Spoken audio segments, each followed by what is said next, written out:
Nature didn't design you to be a predator. You don't have claws that can rip flesh or jaws that can crush bone. Biologically, your ancestors were supposed to be prey, an easy snack for the monsters of the ancient world. Yet, today, every deadly beast on Earth lives only by your mercy. We didn't conquer this planet because we were peaceful or holy. We conquered it because of a sudden, chaotic cosmic accident. A literal glitch in our DNA that turned a weak primate into the most ruthless force in geological history.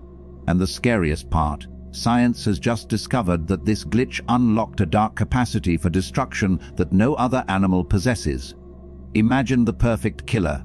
You probably picture a creature with razor-sharp vision, explosive speed, and pure muscle. Nature spent millions of years engineering these apex predators to be ultimate biological weapons. They are heavy, fast, and terrifyingly efficient. But look at the planet today. The absolute master of Earth is a fragile, hairless primate. An animal that cannot outrun a leopard, cannot survive a freezing night without artificial clothes, and possesses teeth that are useless against tough hide. Biologically, humans are an anomaly. We should have been an easy meal during the Ice Age. Yet, we didn't just survive, we obliterated the competition. Every single giant beast that once hunted our ancestors is either extinct because of us or exists inside cages purely by our permission.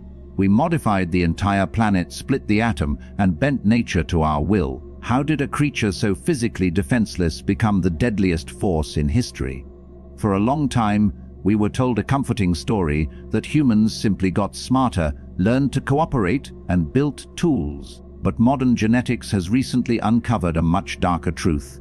Our rise wasn't a gradual climb of peaceful evolution. It was the result of a sudden, chaotic mutation, a radical alteration in our brain structure that didn't just give us the power to think, it unlocked a unique, terrifying capacity for systematic cruelty. To understand how dangerous this glitch truly is, we have to travel back 40,000 years to a time when we were not alone.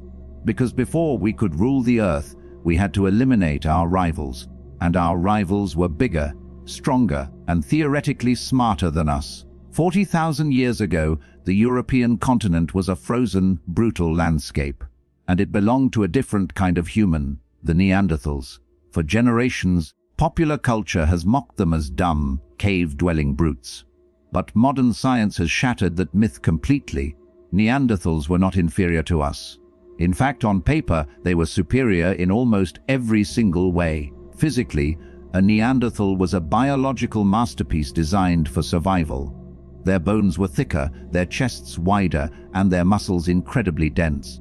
A single Neanderthal could easily overpower a modern human in a hand-to-hand fight. They had massive nasal passages to warm the freezing glacial air and short, stocky bodies that retained heat perfectly. But their physical strength wasn't even their greatest asset. The most shocking discovery made by modern anthropologists is about their minds. Neanderthals actually had a larger brain capacity than modern humans. Their cranial volume was bigger, meaning they had the neurological machinery for deep intelligence. They weren't mindless animals. They buried their dead with flowers, showing signs of grief and spiritual awareness. They painted abstract art on cave walls, mastered the control of fire, and created complex glue from birch bark using a highly sophisticated chemical process. They even cared for their sick and elderly, proving they possessed deep empathy and social structure.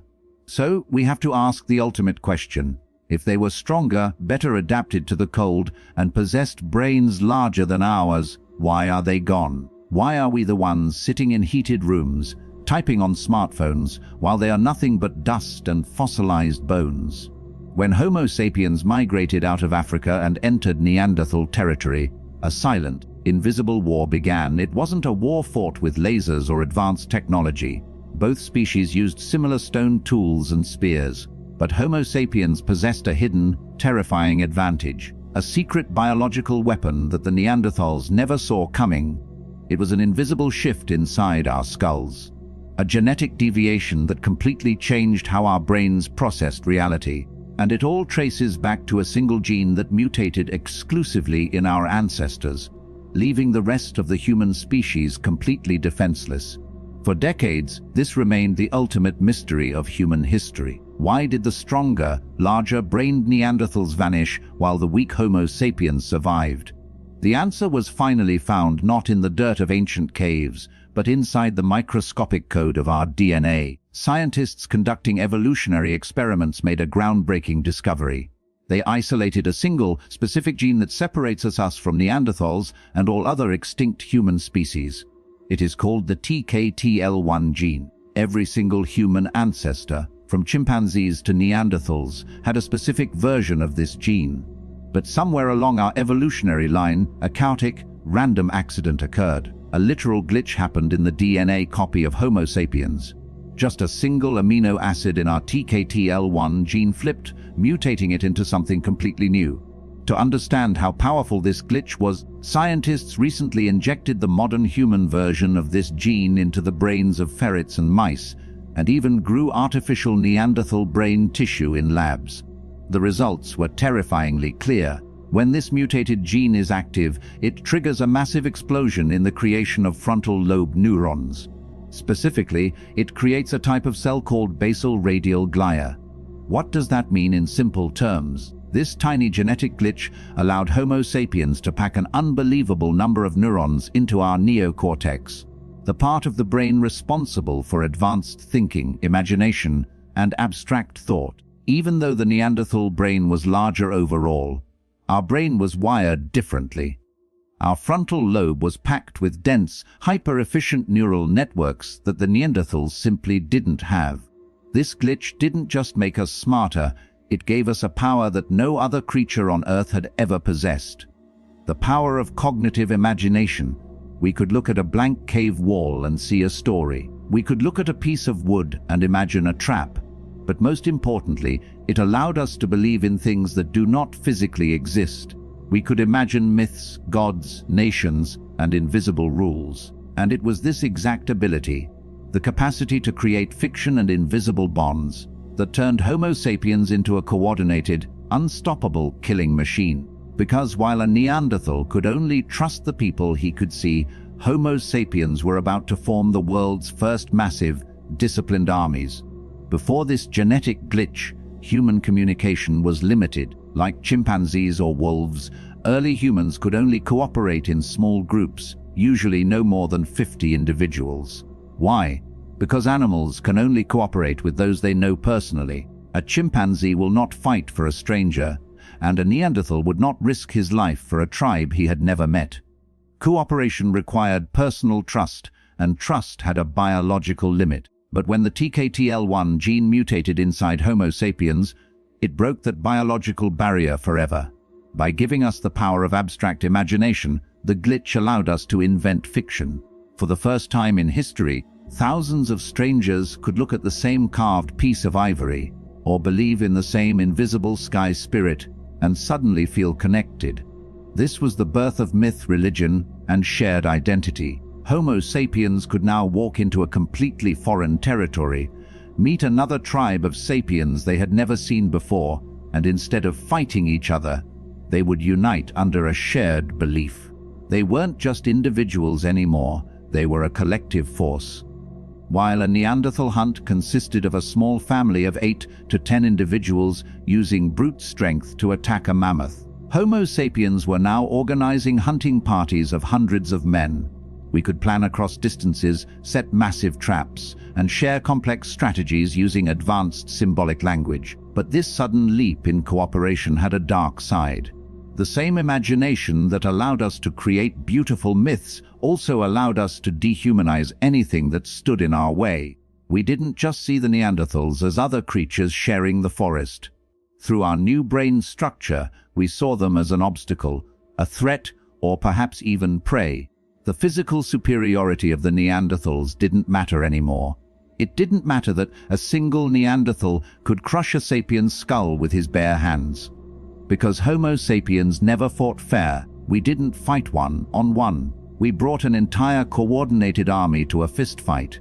The weak primate had officially figured out how to amplify its power, and the Ice Age was about to witness a systematic cleansing unlike anything the planet had ever seen. As Homo sapiens pushed deeper into Europe, the fate of the Neanderthals was sealed. This wasn't a single, massive cinematic battle. It was a slow, ruthless, and silent war of attrition that lasted for thousands of years.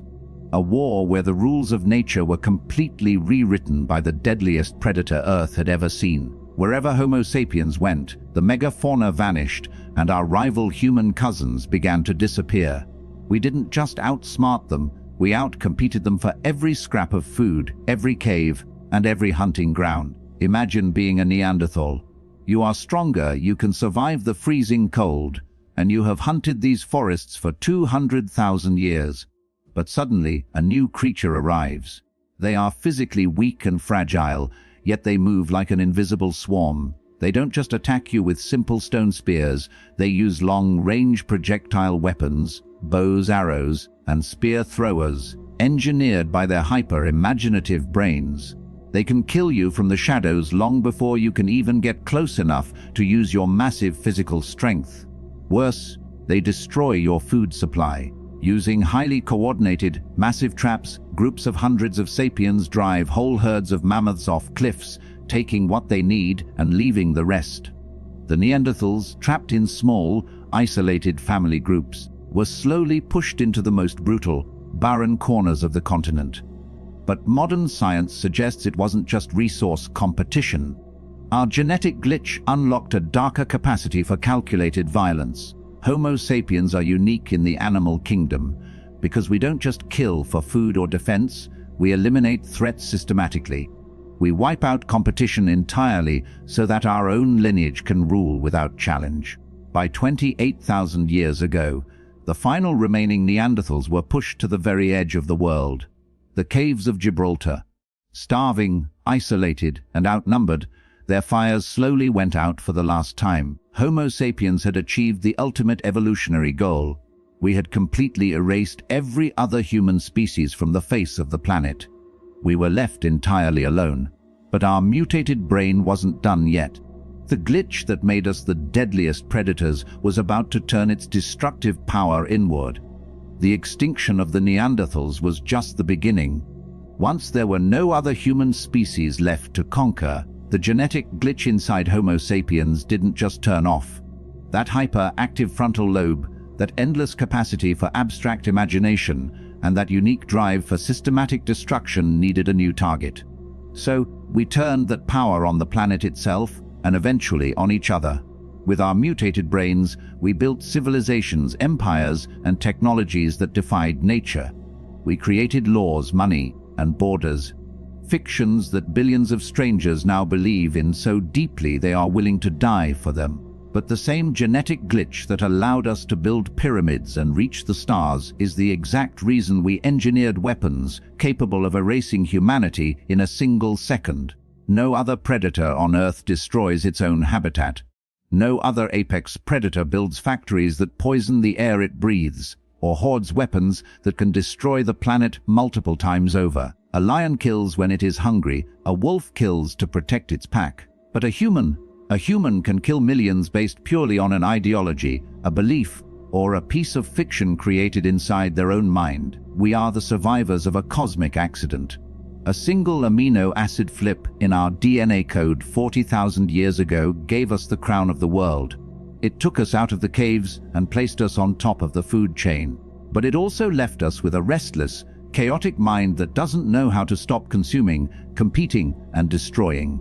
As you look around the modern world today, with our complex societies, our digital landscapes, and our looming global crisis, you realize a terrifying truth.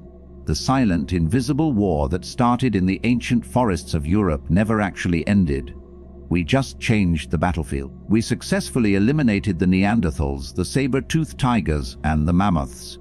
We became the absolute, undisputed kings of this planet. But in doing so, we created a predator so powerful, so ruthless, and so unpredictably dangerous that we now face the ultimate evolutionary test, surviving ourselves. If you want to understand the dark forces that shape human history and human psychology, make sure to hit that subscribe button. This is SavantPOV, and the truth is always hidden beneath the surface.